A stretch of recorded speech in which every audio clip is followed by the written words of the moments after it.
Ok, então nossa primeira aula sobre microeconomia, que envolve consumidores e produtores, começamos pelo fundamento, ou pelo mais básico, que são os bens econômicos, que é onde ocorre aí a... Estão marcando aqui, tá? Onde ocorre o evento econômico, das trocas, né? Então, vamos ver hoje o que seriam esses bens econômicos, qual o conceito e alguma discussão sobre eles. Um bem econômico é aquilo que tem valor de troca, quer dizer, tem que poder ser aceito para ser trocado por alguma coisa. É também um sinônimo da riqueza. Então, riqueza é o bem econômico, aquilo que tem valor para as pessoas. Nós, já há muito tempo, nas sociedades humanas, usamos o dinheiro como referência de medição desse valor de troca. E esse bem econômico tem que ser resultado da produção, do trabalho humano, né? Então, alguma coisa que há uma atividade humana para obtê-lo ou para possuí-lo. Os bens econômicos podem ser materiais, mercadorias, máquinas, terra, imóveis, infraestrutura, uma estrada, uma ponte, são bens materiais. Ou podem ser imateriais, né? Um serviço prestado, conhecimento, informação, uma receita, um software, também são bens econômicos. Quer dizer, tem que ter valor de troca e são esses tipos. O que realmente vai definir o tipo de bem, né, uma classificação de bem econômico, é o seu uso. Então, se esse bem é usado para satisfazer uma, alguma vontade, necessidade imediata de uma pessoa, isso então é um bem de consumo. Se esse bem será usado para uma renda futura, que permite gerar renda futura, isso é chamado então de capital. Então, o mesmo bem pode ser consumo e pode ser capital, né? Um carro é um bem durável que satisfaz um consumo, e um carro também pode gerar renda, então ele é um capital. Quer dizer, não é o bem em si, mas é o seu uso nas trocas econômicas que vai determinar se ele é, desculpe, se ele é um bem de consumo ou um bem de capital. Então, o bem de consumo é um bem que vai para o consumo humano final, e um bem de capital será usado para gerar renda futura, pode ser uma matéria-prima, pode ser um insumo, máquinas, imóveis. Então, o milho pode ser usado como bem de consumo final, milho cozido, milho assado, pipoca, ou pode ser matéria-prima de outro bem de consumo, pode ser um insumo, por exemplo, em outro bem, em outra produção, pode ser usado para a criação de animais. Na verdade, a maior parte do milho consumido no mundo não é humano, é na ração de animais, e pode ser usado para produzir mais milho, quer dizer, o capital produzindo mais milho, né, no plantio, na semente. Então, o capital pode virar esses vários tipos. Evidentemente, milho não faz máquina, nem milho é um imóvel. Mas milho pode ser então matéria-prima ou insumo, ou produzir como semente mais milhos. Os bens de consumo podem ser os não duráveis, a palavra já fala por si, né? Aquilo que é consumido de imediato. Semiduráveis, duração aí média, um ano, etc. E os duráveis, que duram aí mais de um ano, 2, 3 anos. As pessoas produzindo serviços. De certo modo, os bens duráveis são parecidos com capital, porque o bem durável, ele produz um serviço à pessoa, né? Então, o carro produz um serviço de transporte. Parece ser um capital porque produz alguma atividade. Mas esse carro não produz renda se a pessoa usa para se autotransportar.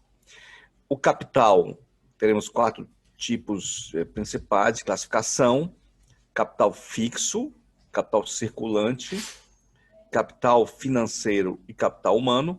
Vamos explorar primeiro os capital na sua dimensão fixo e circulante, e ao final veremos a dimensão do capital financeiro e capital humano.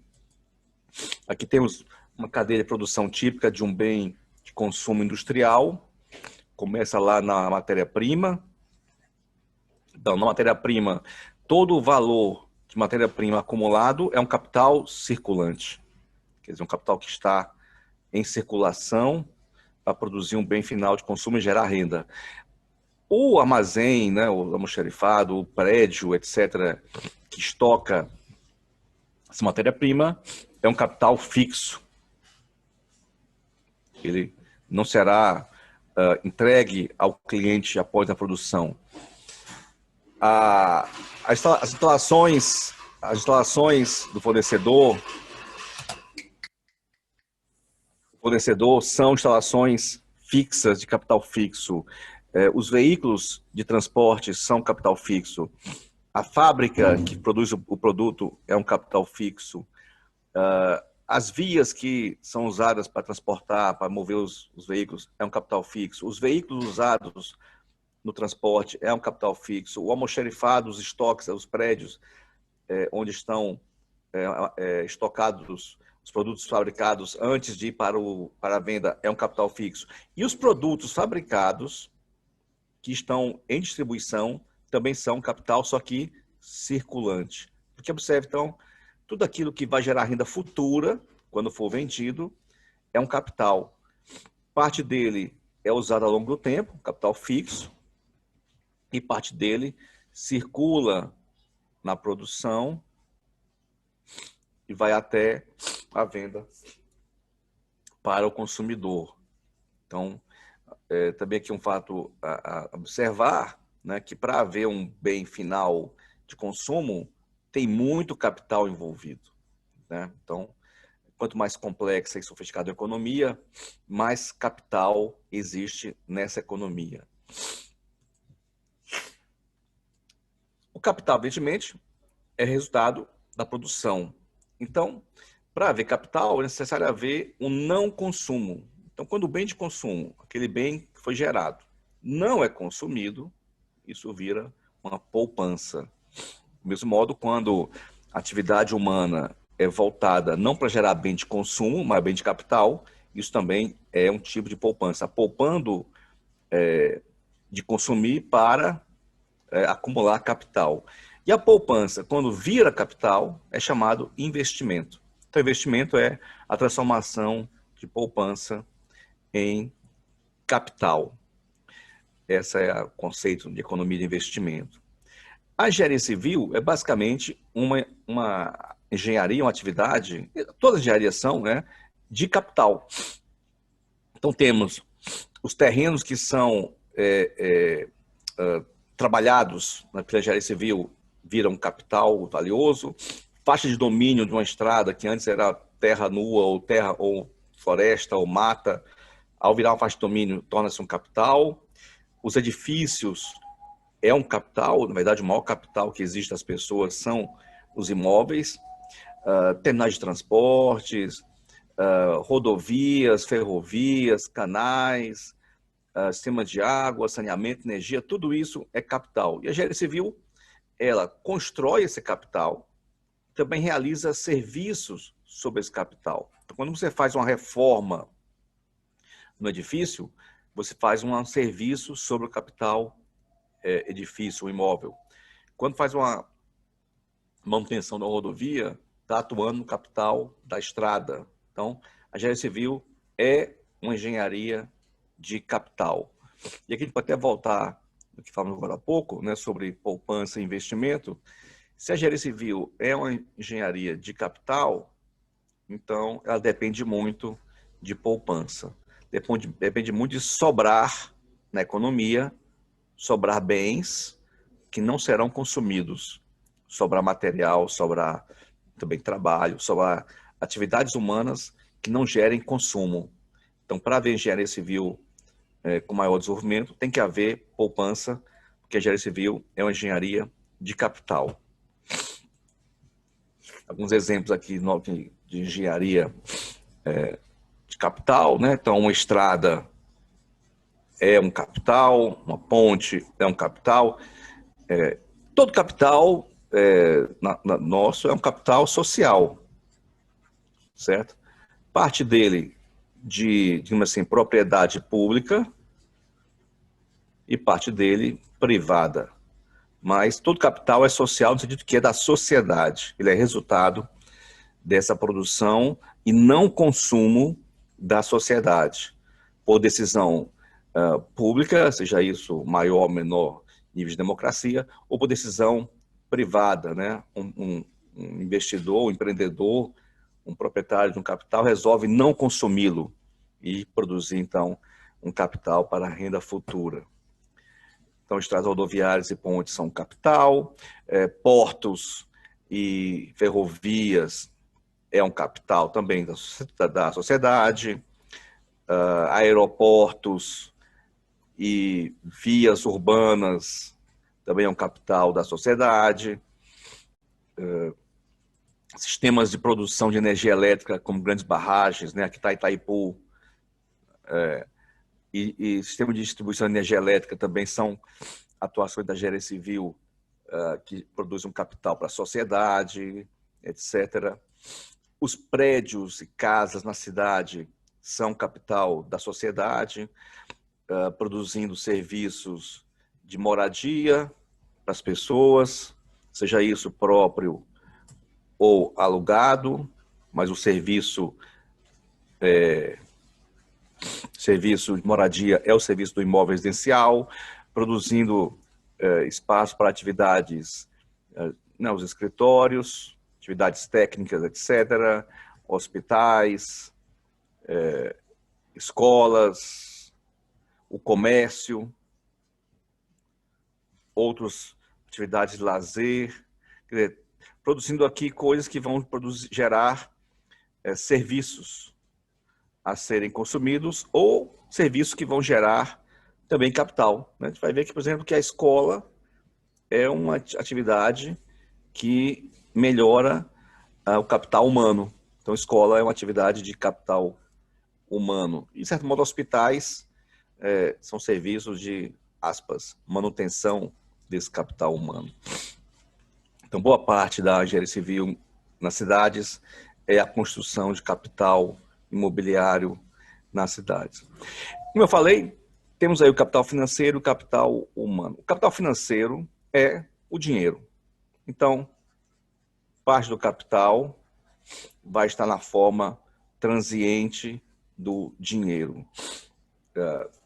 Na economia moderna, isso permite que possa se movimentar esse capital para um lado e para outro de modo muito mais fácil, né? E depois transformá-lo, o capital financeiro vai virar ou um capital fixo ou um capital circulante, né? Um capital que vai gerar, ou um capital financeiro também, intermediário. Mas o destino principal do capital financeiro é virar capital, vai produzir alguma coisa, seja ele fixo ou circulante. Países com pouco capital vão ter pouco capital fixo, pouco circulante e pouco capital financeiro. E países com muito capital vão ter capital de todo tipo. Então, capital financeiro é uma expressão também do capital. Quer dizer, dinheiro que não foi usado para consumo. E esse dinheiro vai valer enquanto ele tiver um tempo de transição, né, entre ele não virou consumo e vai virar capital fixo ou circulante real. O capital humano é um conceito que vem desde o século XIX, né? O próprio Adam Smith falava nisso, mas não falava nesses termos, mas o Walras, que é um francês, define muito claramente que as pessoas também são, do ponto de vista da sociedade, um capital, no sentido de que a atividade humana pode produzir bens, pode produzir, então, renda. Quer dizer, bens que têm valor e vão produzir, então, renda para alguém. Então, o capital humano desde o século XIX, um tipo de capital considerado. O Walras, inclusive, considera que o trabalho é capital. Na visão dele, trabalho, como gera renda, ele gera riqueza, então gera um bem, seja isso um bem físico, em fazer alguma coisa fisicamente, seja isso fazer o serviço. Curioso essa abordagem do Vorraz, e interessante notar, a gente vai poder discutir isso lá em macroeconomia, que há um estudo feito no Prêmio Nobel de Economia que mostrou que o avanço da economia americana no século XX, 50% do aumento do PIB se deveu à melhoria de capital humano. E esse capital humano melhora com educação, né? Então, a educação é uma das bases do capital humano, já falo sobre isso daqui a pouquinho. Então, aqui temos, por exemplo, o caso da engenharia civil, né? O capital humano atuando para construir mais capital, construir um prédio que terá várias funções, quer dizer, capital construindo capital, em vez de aplicar esse capital humano para construir e fazer bens de consumo. Então, a engenharia civil depende de haver a capacidade na sociedade de reservar parte da sua atividade, seja ela bens que não são consumidos, e capital humano para produzir mais capital. E o capital humano, como eu falei, basicamente cresce e evolui com estudo. Então, estudar é investimento. E a variável básica do estudar é o tempo. Então, o tempo pode ser aplicado em nada, em consumo, fazer alguma coisa para satisfação pessoal de alguma coisa, ou pode ser usado para capital. O capital quer dizer investimento em estudar. Uma coisa importante a saber é que esse é um capital que não consegue ser tirado da pessoa, né? É realmente um investimento pessoal intransferível. E, evidentemente, uma sociedade vai ter mais capital humano se sobrar na sociedade mais riqueza, né, mais bens que permitam ter um sistema educacional. O Brasil, por exemplo, é um país que tem essa riqueza. Nós temos um sistema educacional que cobre toda a população. Falta a qualidade, mas aí é uma outra discussão que vamos ter adiante sobre o Brasil.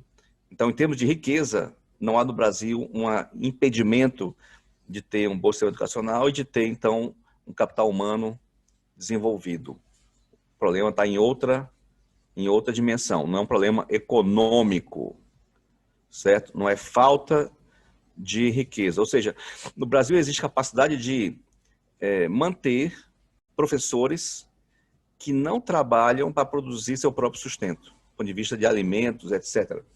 Pode se dedicar a melhorar o capital humano da sociedade. Então, há uma poupança nacional que permite haver um sistema educacional para formar e melhorar o capital humano. Essa era a aula sobre bens econômicos, uma visão geral. Vamos agora fazer um rápido